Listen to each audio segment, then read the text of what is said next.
Zephaniah and start reading from the beginning. Zephaniah 1. The word of the Lord which came to Zephaniah, the son of Kosah, the son of Galilee, the son of Abrai, the son of Hezekiah, the day of Joseph, the son of Amari.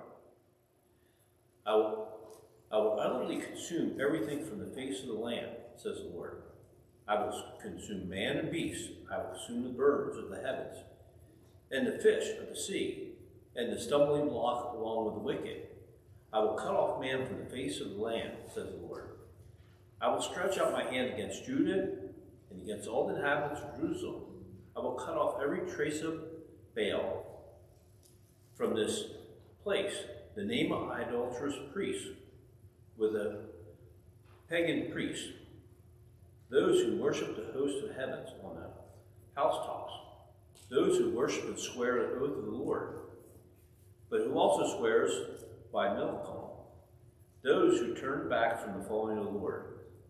And I have not sought the Lord nor inquired of him. Be silent in the presence of God, for the day of the Lord is at hand, for the Lord is preparing a sacrifice. He has invited his guests. And it shall be in the day of the Lord's sacrifice that I will punish the princes and the king's children, and all such clothing of the foreign apparel. In the same day I will punish all those who leap over the threshold, who fill the master's house with the violence of deceit. And there shall be a day, says the Lord, the sound of mournful cries from the fish gates, a wail from the second quarter, and a low crashing from the hills. Wails, you inhabit of Miktish, and the merchants' people are cut down. All those who handle money are cut off. And it shall come to pass at that time that I will search Jerusalem with a lamp and punish the men who are settled in complacency, who say in their hearts, the Lord will not do good, nor will he do evil. Therefore this good shall become booty, and the house of desolation. They shall build houses, but not inhabit them. They shall plant vineyards, but not drink their wine. The great day of the Lord is coming. It will be near and hasten quickly. The noise of the day of the Lord is bitter. Their mighty man shall cry out.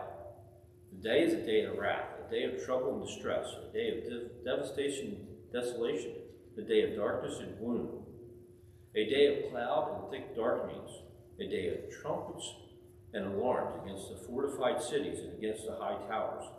I will bring distress upon men, and they shall walk like blind men, because they have sinned against the Lord. Their blood shall be poured out like a dust, and their flesh like refuse. Neither silver nor their gold shall be able to deliver them in the days of the Lord's wrath, but the whole land shall be devoured in the fire of his jealousy, for he will make speedy radiance of all those who dwell in the land. So Zephaniah is saying about what's going to happen. But the Lord's, he's mad. Because what happens, if we were married, and he always compares a lot of times our walk with him as being a marriage. Now, if you had a spouse cheating on you, what would you be saying? You'd be really upset, wouldn't you? And Zephaniah is saying this is what the people are doing. I mean, they're worshiping other gods.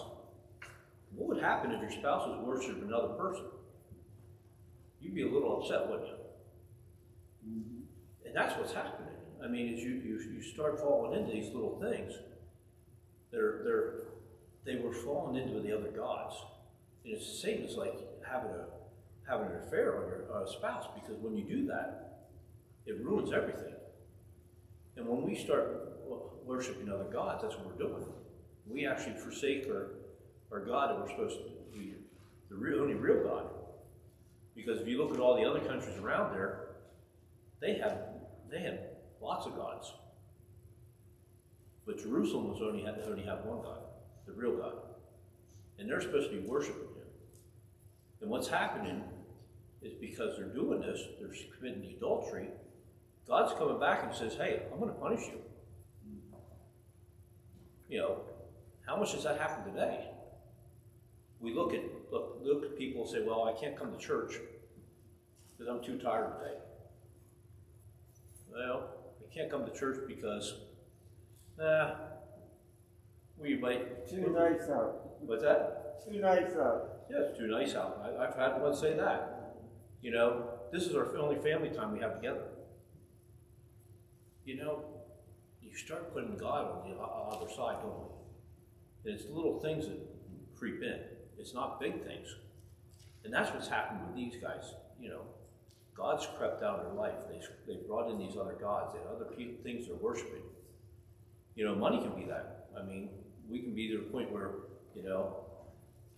money runs our whole life. So God's saying, because of this, you guys are going to be, you're going to come in. Somebody's going to destroy you. He doesn't say who. And then in chapter 2, he goes, gather yourself together. Yes, gather together, O undesirable nations, before the decree is issued, or the days pass like chaff, before the Lord's fierce anger comes upon you. Before the day of the Lord's anger comes upon you, seek the Lord, all you meek of the earth, who have upheld his justice. Seek righteousness, seek humility. It may be that you will be hidden in the days of the Lord's anger. For Gaza shall forsaken Ashkelon desolate, and you shall drive out Ashdod at noonday, and Ekron shall be uprooted. Woe to the inhabitants of the sea coast, the nations of the Chaldeans. The word of the Lord is against you, O Canaan, land of Philistines. I will destroy you, so there shall be no inhabitants. The sea coast shall be pastures with shelters for the shepherds and folds for flocks. The coast shall be from the remnants of the house of Judah. They shall feed their flocks there in the house of Ashkelon. They shall lie down at evening, for the Lord your God will intervene for them and return their captives.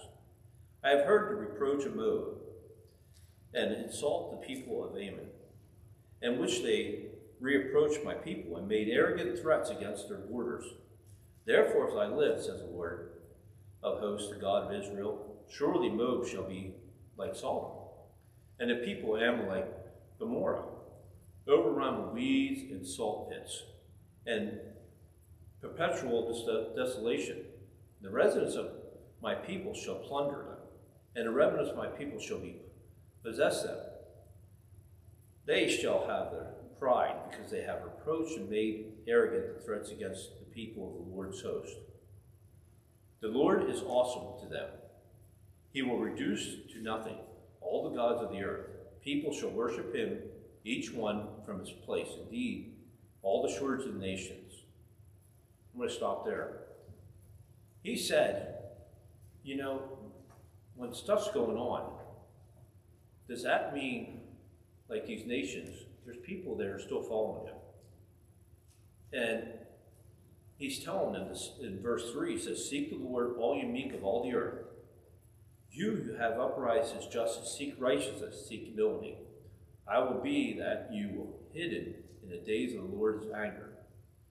It doesn't mean they're not going to go through the wrath. They're going to go through the same thing everybody else is, but he's just going to save them at the end. Sometimes we get the consequences of what other people do, don't we? And he's telling them, because of all your nation following this, the whole nation's going to go. But the ones that are still seeking me, I'm going to save them. But it's not going to be an easy time for them. They're going to have to hide. They're going to have to seek the refuge for the Lord. And during that time, it's not going to be pleasant. But then he does end on a good thing, because in verse 11, when I started reading it, the Lord will be awesome to them, and he will reduce nothing of all the gods of the earth. People shall worship him, each one with his place, indeed the shores of nations. He starts out with something that's going to happen good. And let's keep going on verse 12. The Ethiopians also, you shall slay by my words, and he will stretch out his hands against the north, destroy Syria, and make Nineveh a desolation. As dry as the wilderness, the herd shall lie down in her midst. Every beast of the nation shall both the pelicans and the bitterns shall lodge on the capital of the pillars. Their voices shall sing in the windows. Desolation shall be the threshold. For he will lay bare the cedar works. This is the rejoicing city that dwelling securely. They said in their heart, I am it, and there is none beside me. How as she became a desolation, a place for beasts that lie down. Everyone who passes her shall hiss and shake his hand. The wickedness of Jerusalem, woe to her who is rebellious and polluted to the oppressing cities. She has not obeyed his voice. She has not received correction. She has not trusted in the Lord. She has not drawn near to her God. Her prince is her midst of roaring lions. Her judges are evening wolves that leave no bones till morning. The prophets are isolate and treacherous people. Her priests have polluted the sanctuaries. They have done violence to the law. The Lord is righteous in his midst. He will do no unrighteousness. Every morning he brings his justice to light.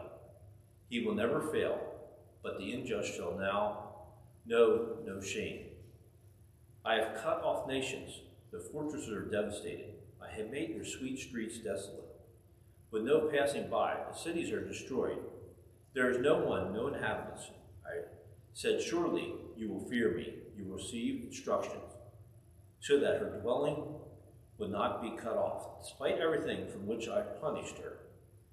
But they rose early and corrupted all their deeds. So he's going to destroy all the unrighteous. And he's telling us this is what's going to happen at the end. He's going to destroy it. This is actually prophesizing what's going to happen in the end times. He actually starts prophesying that. And then he says in verse 8 in chapter 3, therefore wait for me, says the Lord, until the day arise. For plunders, my destination is to gather the nations, to my assembly of kingdoms, to pour them my indignation, all my fierce angers, all the earth shall devour with the fire of my jealousy. For then I will destroy the people of pure language, that they may all call on the name of the Lord, to serve him with one accord. For beyond the rivers of Ethiopia, my worship the daughters of my despair, one shall bring me offering, and a day shall not be shamed from any of your deeds, in which my transgression against me. For then I will take away from you mist. They will rejoice in pride, and they shall no longer be haughty in my holy mountain. I will leave in the midst a meek, humble people, and they shall trust in the name of the Lord. The remnants of Israel shall do no unrighteous, and speak no lies, nor shall the deceitful tongues be found in their mouth.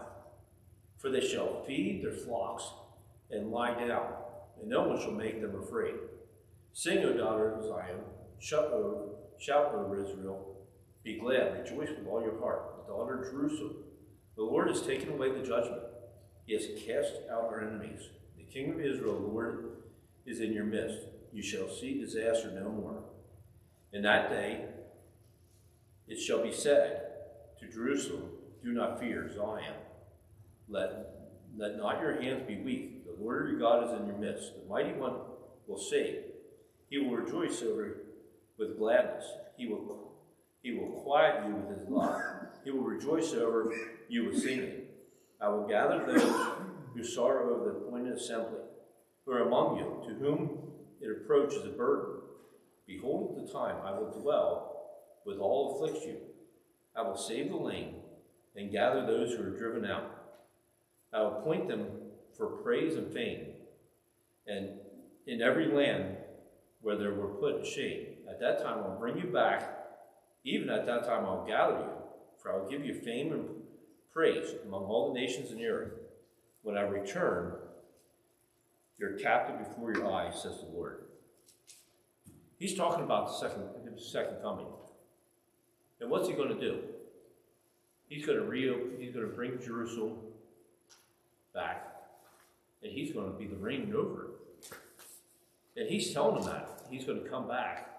And after that, there's just going to be praise and promise. There won't be anybody, no wars or anything anymore.